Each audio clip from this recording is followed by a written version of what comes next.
Joe Biden was sworn in on January 20th to bring America back and to put America together again. He started and finished his address with the word democracy and confirmed that U.S. democracy is still alive and thriving. Well, several days ago, China mocked publicly the riot in Washington Capitol and compared this to the Hong Kong pro-democracy demonstrations. Some of them turned violent in 2019. If China seeks in this an opportunity to legitimize and defend its political system, the whole world has been quite alarmed by what happened in Washington on January 6th. Bonnie, how to interpret the narrative of the Chinese government, and does it work in the wrestle of values between China and the West? Nobody should be surprised that China is drawing parallels between what happened in Washington, D.C. and Hong Kong and trying to disparage democracy around the world, and particularly as it's practiced in the United States. This is a trend that we have seen in China as China celebrates what it says is its success in combating the spread of COVID-19 while the United States has failed to get control of it. And there are many in China who are saying that the East is rising and the West is declining, and that China's political system is more effective at delivering good governance than democracy. This is a narrative that's first and foremost, I think, intended for the Chinese audience to strengthen the legitimacy of the Chinese Communist Party. China doesn't tell its people about the success of other democracies around the world in getting control of, for example, the pandemic. New Zealand comes to mind, and of course, Taiwan, but Beijing is now talking about those examples. And it just very much serves their interest to speak negatively about the United States. And frankly, the Trump administration has, its policies have been in some ways a gift for Beijing to show its people that the United States has some domestic problems at home. The good news is that, of course, the United States talks very openly about its problems, and that is part of our ways of solving them and addressing them. We don't sweep things under the rug as they do in China when they did try to snuff out the early voices that said that there was human-to-human transmission of the pandemic in Wuhan. So China, of course, is not going to talk about the strengths of democracy. It's only going to talk about the weaknesses. The parallel with Hong Kong, to my mind, is absurd because Hong Kong was involved. They were having protests, and that, of course, also involved their legislature, the LegCo, which was stormed by some protesters who were trying to defend their democracy and defend one country, two systems, and force Beijing to adhere to the promises that it had made to Hong Kong. And the situation in the United States, of course, is quite different. The incident that happened in Washington, D.C. is quite clearly being seen as an insurrection. It was an attempt to stop the legislature from certifying the results of our presidential election. And very few people were killed. It is always a tragedy when lives are lost, but there was very little use of force, and certainly not on a par of what happened in China in 1989 in Tiananmen Square, because that's not the way we deal with crowds in the United States. But it was an incident that demonstrated that our then President Trump was seeking to prevent those election results from being certified. He called for the mob of people to go storm the Capitol, and they did it. And as a result, our president was impeached. I don't think that President Xi Jinping is going to be criticized in any way, shape, or form. The mainstream opinion foresees the U.S.-China policy continue to be tough under Biden's administration based on a bipartisan consensus. But the intertwining relations between China and the U.S., the influence of their interdependence makes it hardly desirable for a new Cold War. Bonnie, how ready do you think Biden's administration is to coexist with China?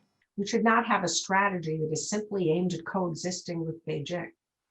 Because if that's our goal, then all we need to do is accede to China's demands and we'll certainly be able to achieve coexistence. But that should not be the top goal of the United States. So we shouldn't be seeking a Cold War. We shouldn't be seeking coexistence. We should be seeking to address issues and shape a world where China is forced to rethink some of its policies. And I think that the United States should go about that in ways that it doesn't end up resulting in a hot war with China, or a Cold War. But I would say that is ultimately up to both sides, that China and the United States are going to have to find ways to address their concerns and manage issues. Hopefully they will do this and maybe even have some compromises between them. But that is it. We have a saying that it takes two to tango, or two hands to clap, and so it's going to be a function of what both Xi Jinping and President Biden are willing to do going forward. Biden's nominee for the Secretary of State, Antony Blinken, said on his confirmation hearing that President Trump was right taking a tougher approach to China, though he disagreed with the way that President Trump went about it. The Europeans and Americans share the same objectives concerning China issues, but with different methods dealing with it. Bonnie, to what extent do you think the U.S. can rely on its European allies facing China threats?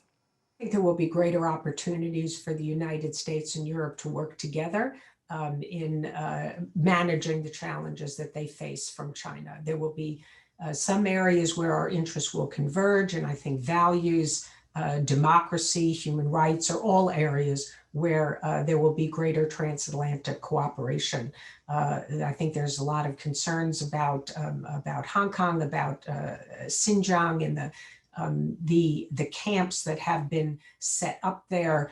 There is a potential position that the Biden administration may take, as suggested by Secretary of State designated Blinken in his confirmation hearings, that the Biden administration may support what the Trump administration stated, that is, that genocide and crimes against humanity are taking place in Xinjiang.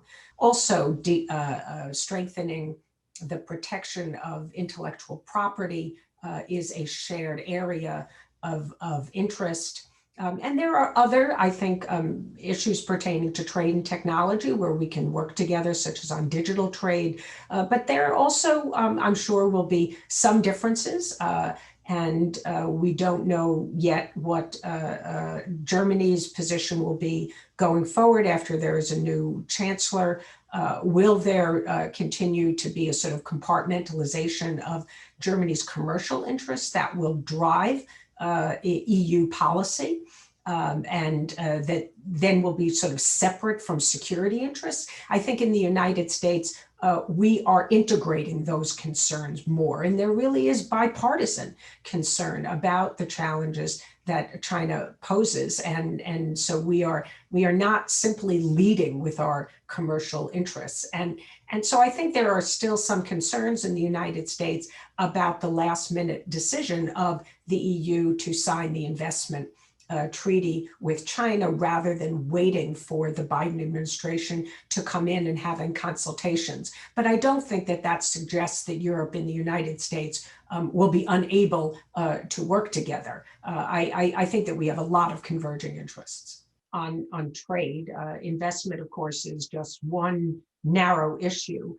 We've already heard from the designate for the U.S. Trade Representative's office, Catherine Tai, that she wants to focus on issues pertaining to China's subsidies to its companies, making them into national champions and not having an even playing field for American companies, and forced technology transfer, and protection of intellectual property. These are all issues that the former USTR, Bob Lighthizer, also put out originally in the trade negotiations when they first started in the Trump administration as top priorities. So these are areas, again, where I think that the US and the European Union have interests in common. But I don't think that the United States is going to be looking solely at the issue of investment.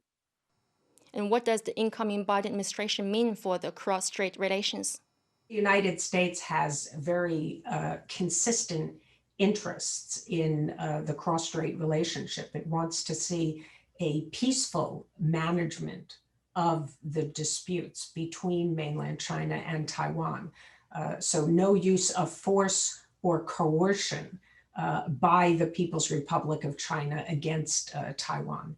It would also like to see dialogue between the two sides to manage their differences. And there hasn't been dialogue between Taipei and Beijing now for some time.